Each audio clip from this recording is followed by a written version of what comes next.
Vivimos en un tiempo donde los niños están siendo atacados de manera constante y sus derechos se están viendo amenazados de una manera terrible. Y hay varios casos que están sonando en todo el mundo y yo quisiera tomar tiempo para hablar al menos de dos de ellos. El primero es la ideología de género. Se pueden ver a niños expuestos desde muy temprano a la hipersexualización, que es la palabra que está sonando en estos momentos y que se trata de la exposición de los niños ante temas sexuales y que desde muy temprano en su vida despierta este sentimiento hacia lo sexual. Parte de la ideología de género está basada en una de las herramientas de esta ideología de género es la educación sexual inclusiva, donde se le dice a los niños desde muy temprano que una cosa es el sexo biológico y otra cosa es la orientación sexual. Hay casos de muchos niños que van en desfiles del orgullo gay y que se visten de una manera que no es adecuada a su edad y que tampoco es adecuado delante de Dios. Hay muchos casos en redes sociales de varones que se maquillan como si fueran mujeres o hacen uso de accesorios como si fueran mujeres y que hasta tienen ciertos ademanes femeninos. Y esto está creciendo de manera exponencial. Se ve desde muy temprano adolescentes y mujeres que se someten a cirugías y que están siendo constantemente hipersexualizados. De hecho, en semanas pasadas salió en Netflix, Netflix lanzó, al menos en América Latina, este nuevo corte o los trailers de esa película donde muestra a niñas de 11 años bailando de manera sugestiva. Muchas personas firmaron en contra de que esta película saliera en América Latina y la respuesta de Netflix fue básicamente la siguiente: si no te gusta este contenido, entonces no lo veas. Deja que quienes sí lo quieran ver, lo disfruten. Y ante esto, podemos ver cómo se están generando ya otro tipo de desórdenes morales hacia los niños, como la pedofilia o el incesto, cosa que ya está pasando en algunos países. Se puede ver otro tema, el aborto, donde cada quien tiene algo que decir y pareciera como una guerra fría entre pañuelos verdes y pañuelos azules. Al menos en México hay algunas buenas noticias donde hace algunos meses se rechazó esta nueva ley que estaba a favor del aborto, al menos en algunos estados. Pero tristemente se sabe que hay ciertos estados de la República Mexicana donde está permitido el aborto, al menos en caso de violación.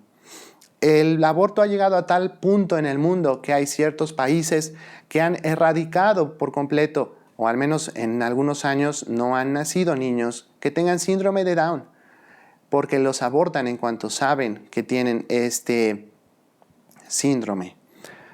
Ante tal situación, muchos se preguntan, ¿dónde está Dios? Y otros hacen preguntas directamente a la iglesia, como ¿qué está haciendo la iglesia por estos niños? Pero antes de responder y dar una solución ante este problema, entonces tenemos que hacernos esta pregunta, porque es la base de lo que sería nuestra respuesta ante esta situación. Y la pregunta es la siguiente: ¿se interesa Dios en los niños? Y con la ayuda de Dios queremos el día de hoy responder esa pregunta con tan poco tiempo. Hace unos 4,000 años hubo una situación de vida muy similar, si no es que peor, a la que estamos viviendo en nuestros días. Y esto sucedió en Egipto. El faraón estaba esclavizando a los israelitas en su país, en Egipto, y se pudo ver un crecimiento que iba aumentando en número cada vez más respecto al pueblo israelita. Los egipcios tenían miedo de que cuando llegara algún enemigo de Egipto a hacer guerra, los de Israel se aliaran con ese enemigo y atacaran al país de Egipto.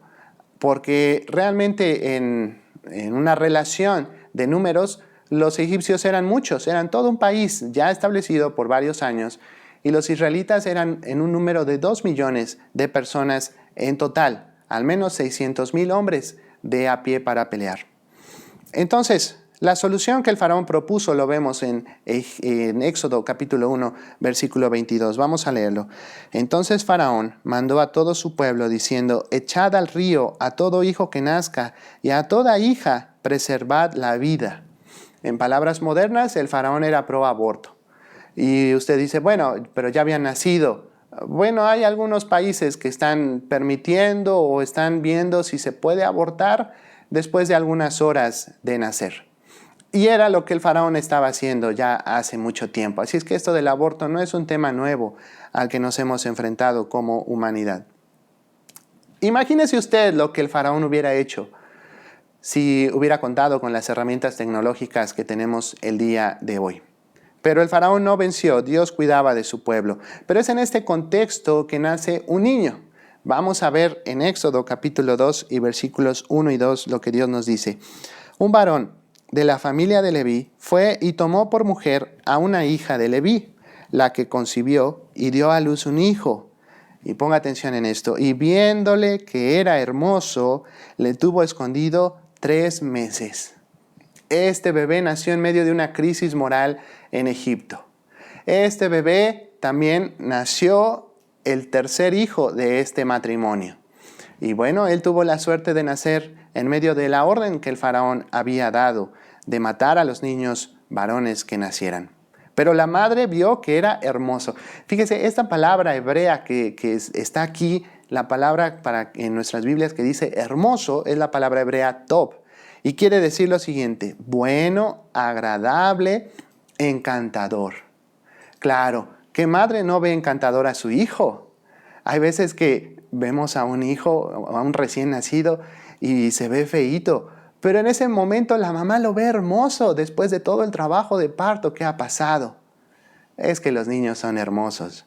Aunque hay casos donde las mujeres lleguen a abortar o lleguen a abandonar a sus hijos porque no les han visto hermosos. La carta a los hebreos nos dice con mayor detalle qué fue lo que pasó en ese tiempo. En Hebreos capítulo 11 y versículo 23 dice así: por la fe Moisés, cuando nació, fue escondido por sus padres 3 meses, porque le vieron niño hermoso y no temieron el decreto del rey. Aquí ya es el idioma griego en el que se escribe esta carta. Y fíjese usted la palabra con la que lo describen. Y es la palabra griega asteios. ¿Y qué quiere decir? Hermoso. Y también significa no común.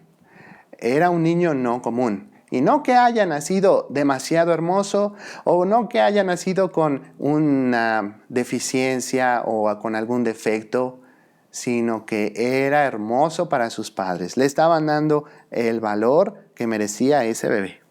Esteban, diácono de la iglesia primitiva, como se le suele llamar, antes de morir mencionó más al respecto. Hechos 7:20 dice así: en aquel mismo tiempo nació Moisés. Estamos hablando de Moisés. Y fue agradable a Dios. Y fue criado 3 meses en casa de su padre. Y nuevamente se menciona la palabra agradable, pero aquí el énfasis ya no está en los padres que vieron agradable a Moisés. Dice que Dios vio agradable a Moisés. Y aquí la palabra es la misma palabra que en Hebreos 11 se mencionó, la palabra asteios, pero aquí también tiene otro significado y quiere decir escogido para una misión especial. La palabra griega asteios. Y sabemos muy bien cuál fue la misión especial que Moisés realizó. Sacar al pueblo de Israel de Egipto y entregarles las leyes. Construir el tabernáculo, guiarlos 40 años en el desierto y dejar todo listo para que Josué los introdujera a la tierra prometida. ¡Qué gran tarea realizó Moisés! Quisiera llamar su atención a esto que tenemos en Éxodo capítulo 7 y versículo 20. Moisés fue agradable a Dios. Tanto Éxodo como Hechos como Hebreos están hablando del mismo evento histórico, el nacimiento de Moisés en medio de la orden que el faraón había dado de asesinar a los niños varones. Moisés fue escondido por 3 meses. Pero ¿no es verdad que Dios conocía a este pequeño desde mucho antes? Claro que sí. ¿No fue agradable a Dios este pequeño Moisés desde la eternidad, porque sabemos por los atributos que Dios ha revelado de sí mismo en la Biblia, que Dios es eterno y lo que Él planea lo hace en la eternidad. Entonces, ¿sabía Dios que Moisés iba a nacer desde la eternidad? Claro que sí. ¿Cuándo fue que Dios vio agradable a Moisés? ¿En el momento en que nació o desde la eternidad? Podemos decir, sin miedo a equivocarnos, que desde la eternidad. Dios ya tenía planes para Moisés desde la eternidad. Es más, desde Génesis, cuando Dios habla con Abraham, le dice, Abraham, va a pasar esto y esto y esto con tu pueblo de la nación que yo te daré en Egipto. Dios ya sabía exactamente lo que iba a pasar. ¿O fue que nació Moisés y a Dios se le ocurrió empezar a idear un plan? Claro que no. Lo que Dios hace, lo hace en la eternidad, lo planea en la eternidad y lo realiza a través del tiempo. Esa soberanía de Dios controlando culturas, países, tiempo, clima, las edades. Es hermoso ver lo que Dios tiene como planes para la redención de la humanidad. Y en ese momento de la redención de Israel, de Egipto. Vamos a hacer la siguiente pregunta. ¿Se interesaba Dios en Moisés? Claro que sí. Ahora, escuche bien la siguiente pregunta. ¿Fue Moisés más agradable a Dios cuando nació que el Moisés de 40 años, que el Moisés de 80 años, que el Moisés de 120 años? ¿Cuándo tuvo más valor Moisés para Dios? Pues Moisés tuvo el mismo valor para Dios siempre, desde que nació hasta que murió. Porque Dios no se fija en el valor de las personas por lo que realizan o por quien lleguen a ser. Dios ve el valor de las personas por lo que son. Son seres creados a imagen y semejanza de Dios. Nosotros no los vemos así. Nosotros tendemos a ver a las personas por el valor que llegan a realizar o que llegan a obtener por sí mismos. Vemos a la persona que ha tenido ciertos doctorados, cierta educación, más valiosa que otra que no lo tiene. Es más, si vivimos en la ciudad, nos pensamos que tenemos más valor que las personas que viven en alguna zona rural. Y ni siquiera les tratamos con el mismo valor. Es más, cuando vamos al restaurante, ¿no es así? Tratamos a los meseros como si fueran nuestros criados. No les damos el valor que Dios les está dando. Ay, los adultos mayores, cuánto valor tienen, ¿verdad? Son personas amables, son personas queridas, son personas a las que hay que ayudar, hay que ver por ellas. Y por un niño, el niño aguanta. El niño está fuerte. El niño está creciendo. Al niño no lo tomen en cuenta. Es como tendemos a ver a las personas. Pensamos y vemos con mayor valor al pastor de la iglesia que al niño inquieto que está sentado ahí en primera fila, bostezando, que está haciendo algún berrinche porque ya quiere que la reunión termine. Y no les damos el valor que Dios les da. Mire por sí mismo la vida de Moisés. Su valor no estaba en la hermosura. Su valor no estaba en que iba a realizar bien la obra que Dios le daría.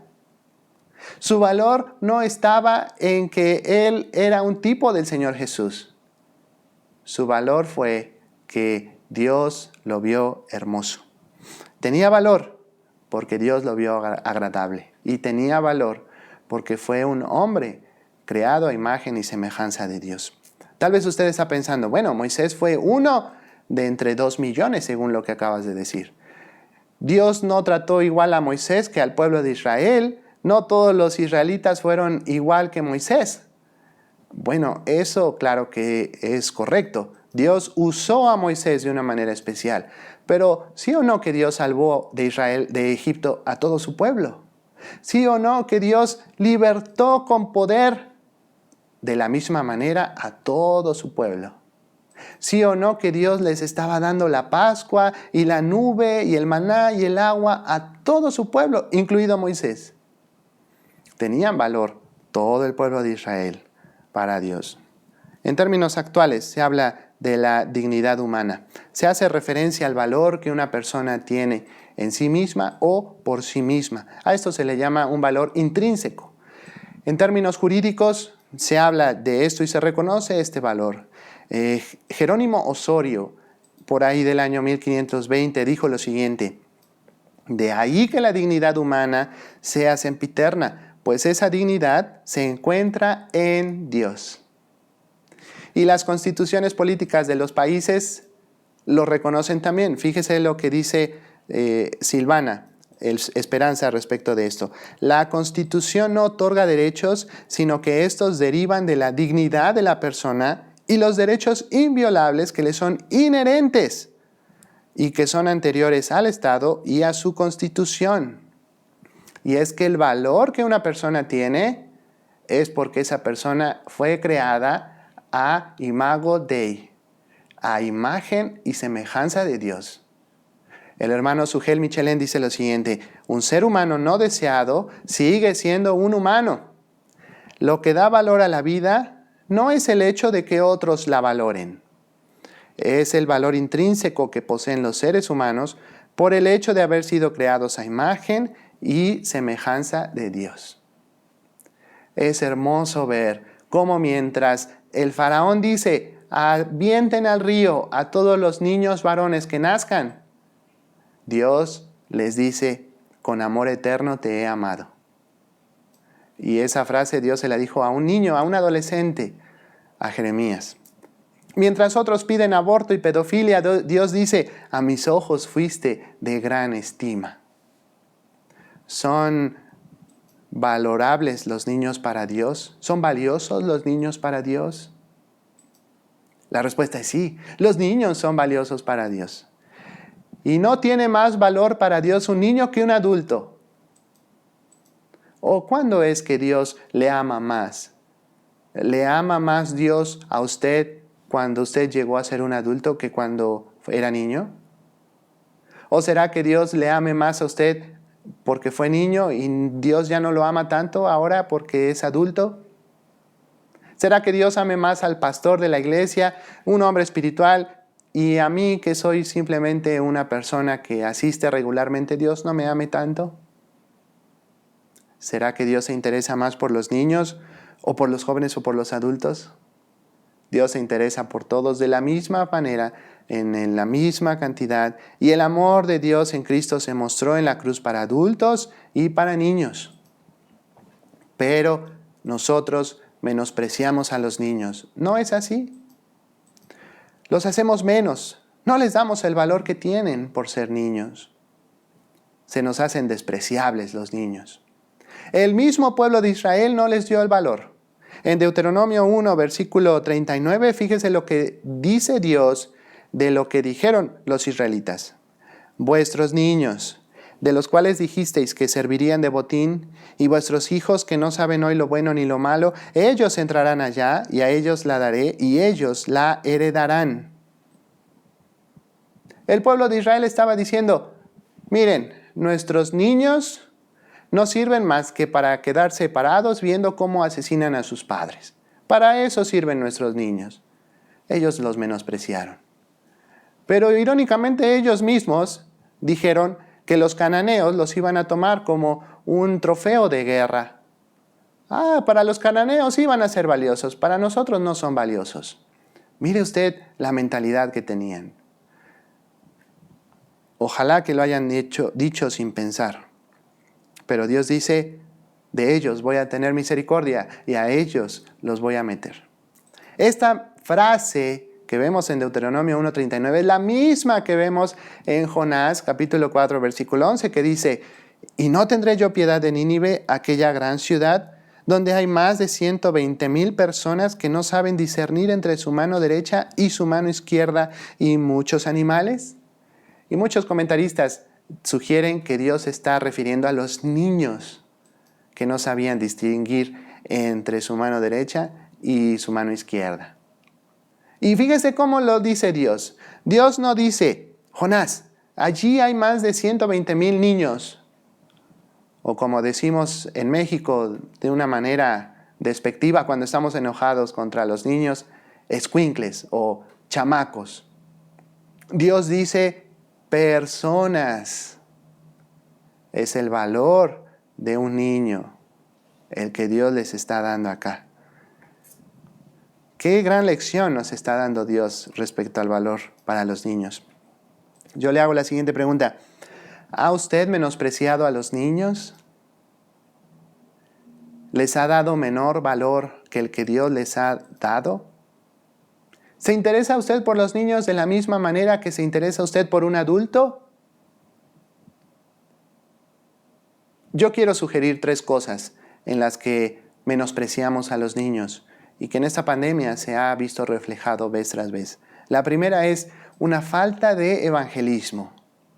Falta de decirle a los niños, porque no los vemos valiosos, que son pecadores, pero que Dios los ama aún siendo pecadores y que Cristo es la solución a su pecado.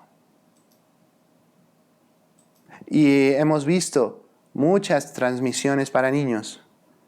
¿Y sabe qué es lo único que escuchamos? Puras historias bíblicas. Se hacen manualidades, se hacen otras cosas, pero no se está haciendo por compartir la palabra de Dios con esos pequeños que necesitan saberlo. ¿Lo ha estado haciendo usted con sus niños? Estamos seguros que los que nos están viendo han hecho transmisiones continuamente con sus niños. ¿Les ha evangelizado? ¿Les ha dicho que son pecadores, que necesitan de Cristo? ¿Se los ha recordado?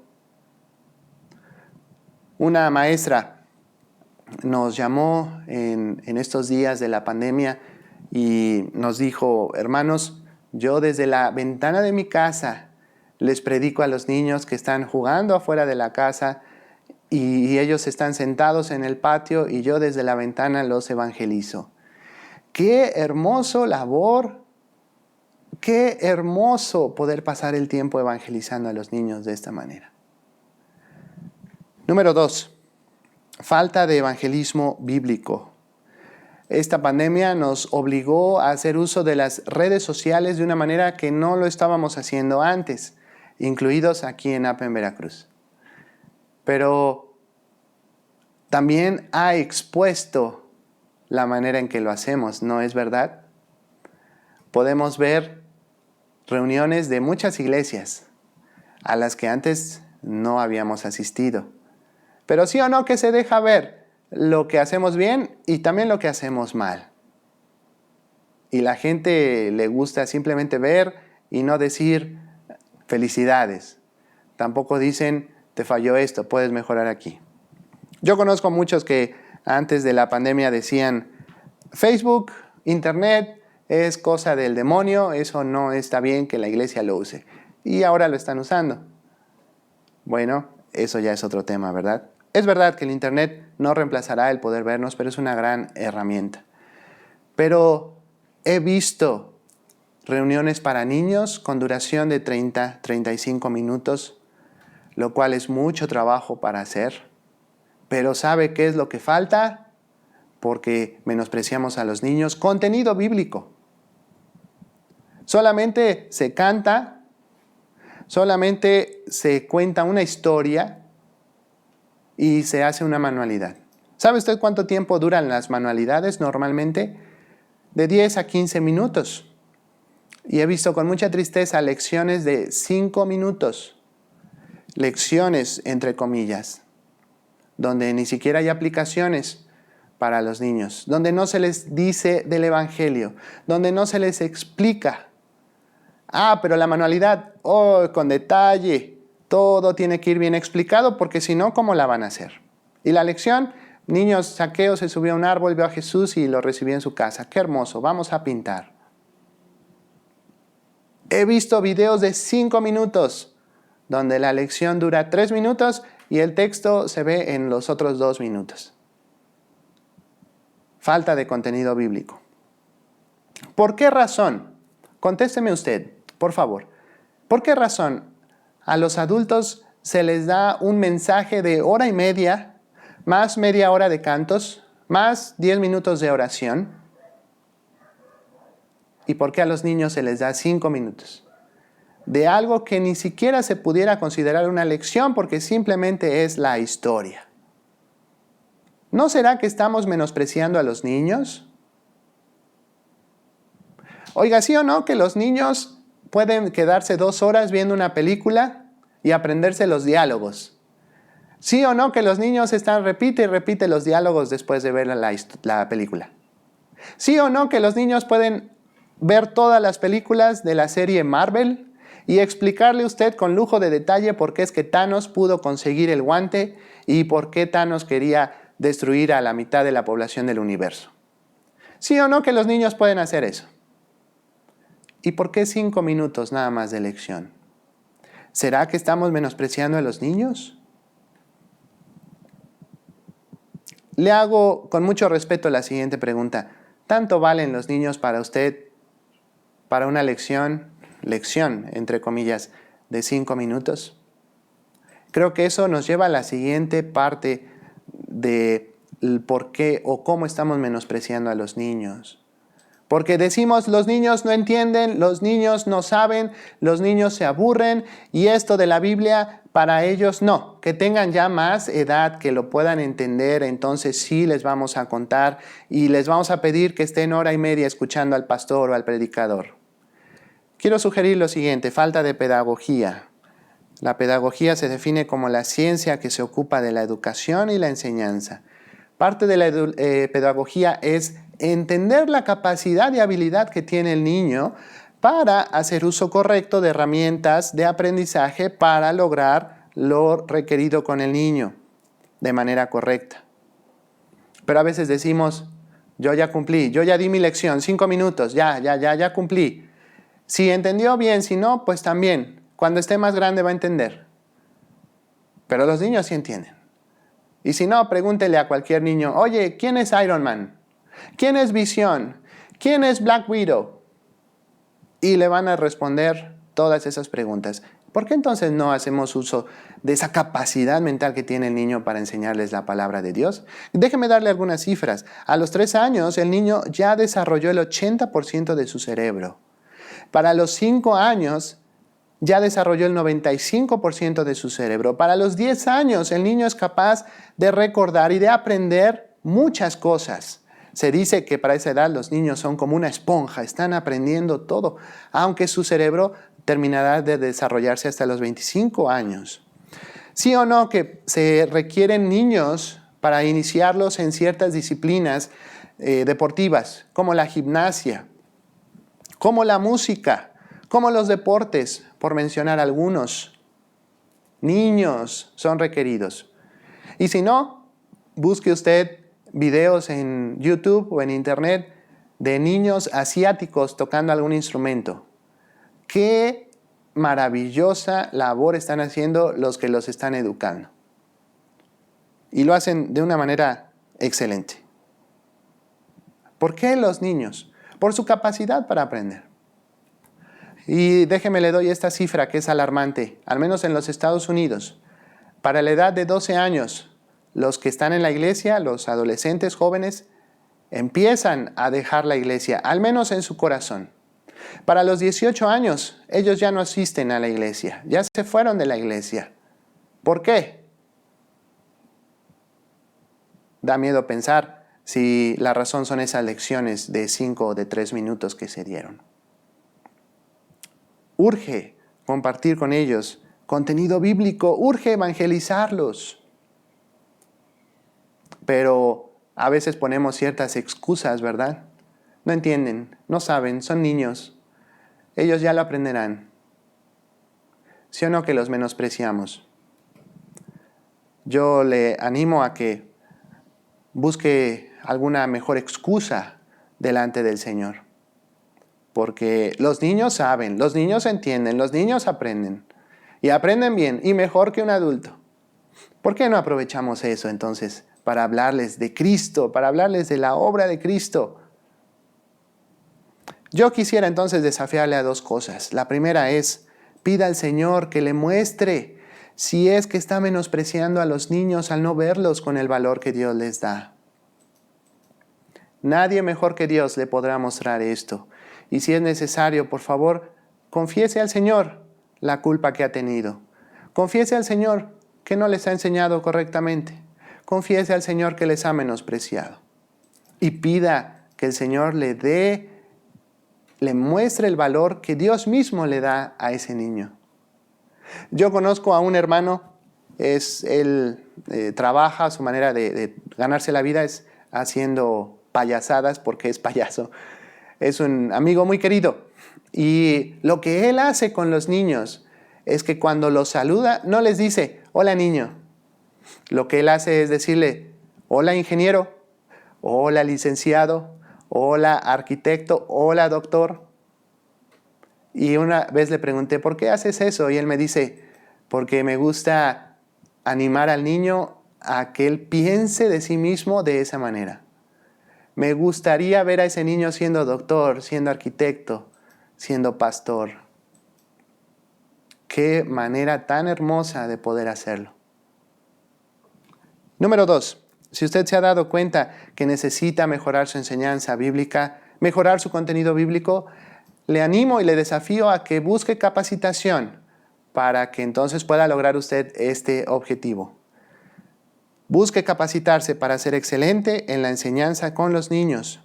APEN, aunque no es la única organización que ofrece capacitación, pero nuestros cursos están desarrollados de tal manera que usted podrá añadir a su enseñanza el evangelismo a los niños, discipulado, contenido bíblico, usando herramientas pedagógicas para la enseñanza exitosa de los niños. Usted va a entender a los niños, va a entender sus capacidades y va a saber cómo adaptar la palabra de Dios, las enseñanzas de la Biblia al nivel del niño, porque es cierto que el niño no puede entender palabras rebuscadas como los adultos.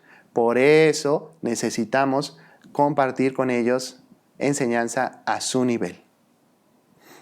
Y hasta que veamos a los niños con el valor que Dios les da, es que haremos frente como iglesia a las ideologías y a tantas cosas que amenazan la vida y el valor de los niños. Entonces le hago yo esta pregunta para terminar. ¿Buscará la ayuda del Señor para valorar al niño y ofrecerles lecciones bíblicas para su desarrollo espiritual? ¿Se capacitará para trabajar de manera excelente entre los niños para honra y gloria de Dios? Dios quiera que así sea. Y si usted ya ha tomado algún curso con nosotros, sabrá que nuestra manera de trabajar con niños es abriendo la casa, permitiendo que los niños entren para compartir con ellos la palabra de Dios. Entonces, cuando esta pandemia termine, ¿abrirá usted su casa? ¿Permitirá que los niños entren para compartir con ellos la palabra de Dios? Y hacerlo dándoles el valor que Dios les da. Le animo a que pase un tiempo en oración con Dios después de ver este video para que comente con el Señor lo que haya en su corazón. Y si tiene alguna duda, por favor no dude en contactarnos. Que el Señor le bendiga.